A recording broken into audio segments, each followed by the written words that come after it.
What's up guys, my name is Ace, and today we're going to be taking a deep look at movement speeds in Battlefield 6, including an interesting trick that you can use so you don't have to rely on a knife to get around the map really quickly.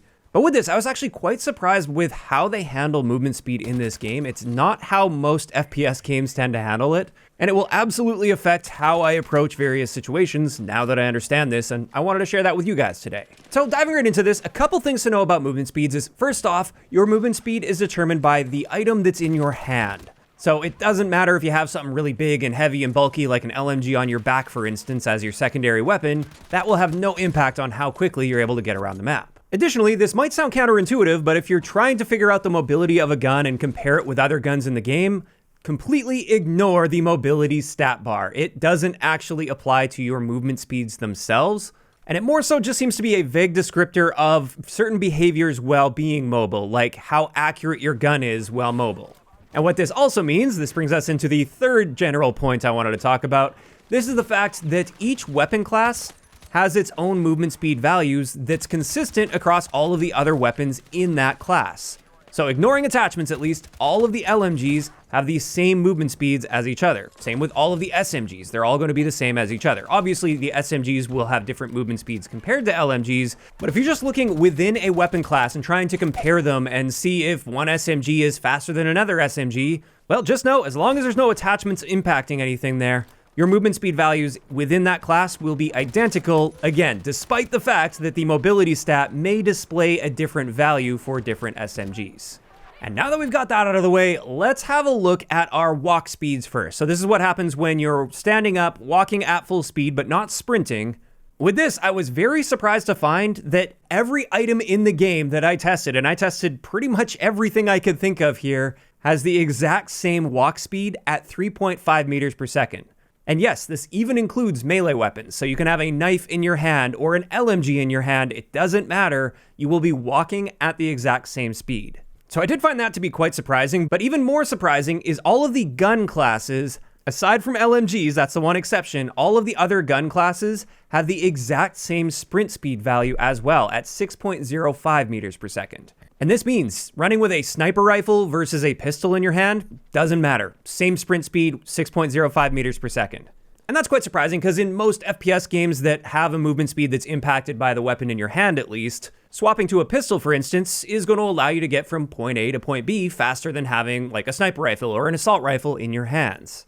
That's not the case in Battlefield 6, unless you're using an LMG. Like I said, that's the one exception here. With LMGs, by default, they get a 5% sprint speed penalty, so they sprint at 5.75 meters per second rather than 6.05 meters per second. However, of course, we've got an exception to that exception, and this is something I covered in yesterday's video where I covered all of the weapon proficiencies in Battlefield 6. So basically the bonuses that you get for using the correct weapon with its corresponding class. And in the case of supports, its weapon proficiency is tied to the LMG category.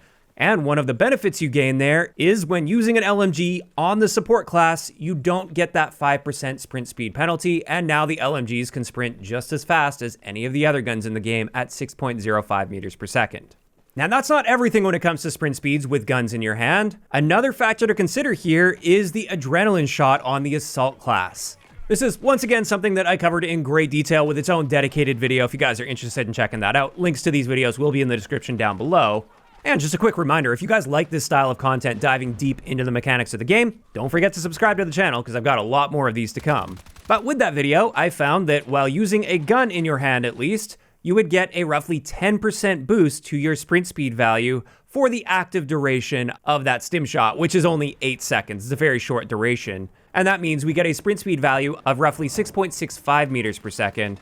So that is one method of getting from point A to point B a little bit faster. However, the better method here is, of course, just going to be pulling out your knife. Because up until this point, talking about sprint speeds, I've been specifically mentioning guns in your hand.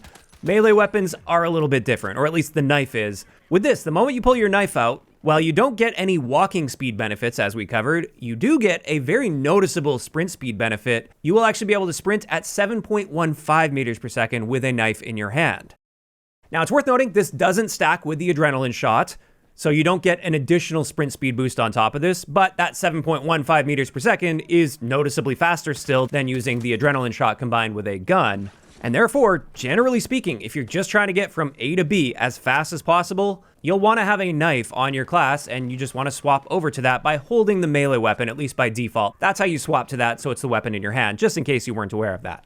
Now, unfortunately, this sprint speed boost doesn't apply to the Sledgehammer, but this is one of the trade-offs and balancing factors with that. With the Sledgehammer, you gain the ability to take out walls and also deal damage to vehicles, but you lose that sprint speed bonus, and now you just sprint as fast as all of the guns in the game at 6.05 meters per second. And make sure you take note of that. We will be revisiting this in just a little bit, but before we do that, the last type of movement speed I wanted to talk about here is our aim down sight movement speed. And with this behaves a lot more as I expected. It varies from class to class. And these are the values that I calculated here. With LMGs, we have the slowest aim walking speed at 1.65 meters per second. Then we've got our DMRs and sniper rifles. Then after that, we've got assault rifles and shotguns. Those have the same aim walking speed by default. Then a little bit faster than that would be the carbines. Then taking a step up from carbines, we have our SMGs at 2.6 meters per second. And then finally, our pistols have the fastest aim walking speed values at 2.8 meters per second. And as I said, that's actually the one area here when it comes to movement speeds that's working the way that I would normally expect it to work in an FPS game. Basically, the bigger, clunkier, heavier the gun is, the slower you're going to be able to move while aiming down sight. And that covers it for all of our basic movement speed values. However, now I wanted to circle back to getting around the map really quickly while sprinting. This isn't just limited to guns or melee weapons in your hand, and there are a couple other items here that actually match the sprint speed of a knife. And these are the defibrillators on this support class. If you swap to your defibrillator, you get the same sprint speed as a knife at 7.15 meters per second. And very interestingly, you get this same sprint speed whether the defibrillators are charged or not. And what this means is if you are on your way and sprinting toward a down teammate in order to defibrillate them and bring them back, there's really no excuse for not charging your paddles because it doesn't harm your sprint speed at all. You're still going to get to that player just as fast. And when you do with those charge paddles, it will bring them up at full health rather than half health. Now, that's not the only gadget that gives us the knife level sprint speed. The other one is on the engineer class with the repair torch. If you pull this out, you will also get the same sprint speed potential as a knife in your hand at 7.15 meters per second.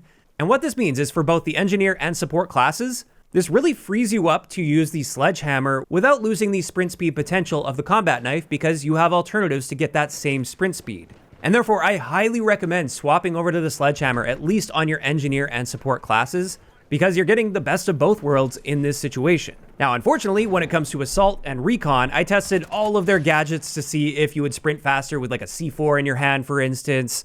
And again, we have the adrenaline shot on the assault class, but that only applies to a gun in your hand. And while that is going to be nice while having a gun in your hand if you're trying to cover a distance, it's not going to be as fast as simply swapping over to a knife. So on those classes, I would recommend sticking with a knife so you have that really good sprint speed potential if you need to cover some ground really quickly on foot. And there we go. That is going to wrap it up for today's video on movement speeds and how they work across different weapons and weapon classes, and also the most effective methods to get from point A to point B as fast as possible. And I am curious to hear from you guys in those comments down below. How are you feeling about how they handle mobility in this game in general, especially with the fact that there aren't really as many differences as many of us would expect when it comes to different weapon classes, or even different weapons within the same class? Do you guys like the fact that there's consistency here, or do you think they should have more variance on a gun-to-gun or class-to-class basis? Just let me know down below. If you enjoyed the video, a like rating is always appreciated, and don't forget to subscribe for more if you haven't already. I'll talk to you guys next time.